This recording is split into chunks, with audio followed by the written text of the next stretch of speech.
আসসালামু আলাইকুম। বাংলাদেশের স্বাধীনতা যুদ্ধে ছাত্রদের অবদান আমাদের অনেকেরই না জানা। বাংলাদেশের স্বাধীনতা যুদ্ধে ছাত্রদের ভূমিকা ছিল অত্যন্ত গুরুত্বপূর্ণ। দেশের ইতিহাসে প্রত্যেকটি বড় বড় আন্দোলন ও সংগ্রামে ছাত্র সমাজের রয়েছে অংশগ্রহণ।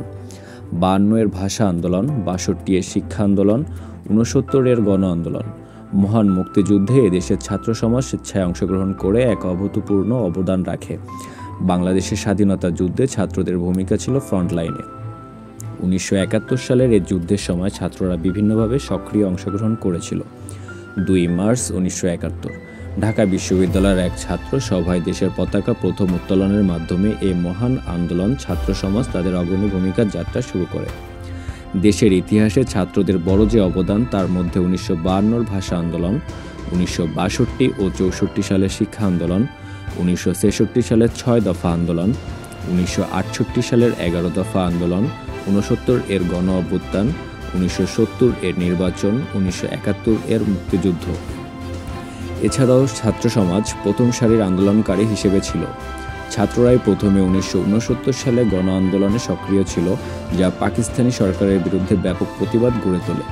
এই আন্দোলনগুলি স্বাধীনতার দাবি জোরদার করেছিল। মুক্তিযুদ্ধে অংশগ্রহণ। স্বাধীনতা যুদ্ধ শুরু হওয়ার পর অনেক ছাত্র মুক্তিবাহিনীতে যোগ দেয় এবং সক্রিয়ভাবে যুদ্ধে অংশগ্রহণ করে। তারা প্রশিক্ষণ নিয়ে মুক্তিযোদ্ধা হিসেবে যুদ্ধ করেছে এবং অনেকেই শহীদ হয়েছেন। গণমাধ্যম ও প্রচার। ছাত্ররা আন্তর্জাতিক গণমাধ্যমে বাংলাদেশের স্বাধীনতার পক্ষে প্রচারের কাজ করেছে। তারা পাকিস্তানি বর্বরতার খবর সারা বিশ্বে ছড়িয়ে দেয়, যা আন্তর্জাতিক সহানুভূতি এবং সমর্থন অর্জনে সাহায্য করে।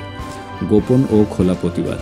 ছাত্ররা গোপন বৈঠক এবং প্রতিবাদের মাধ্যমে মুক্তিযুদ্ধের বিভিন্ন পরিকল্পনা করে, যা জনসমর্থন বৃদ্ধি করে।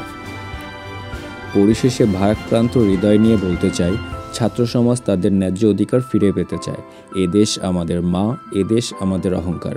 একটি কথা আমাদের সকলেরই মনে রাখা উচিত, যদি ছাত্রদের জমিয়ে রাখা যেত, তাহলে আমাদের ভাষা উর্দুই থাকতো।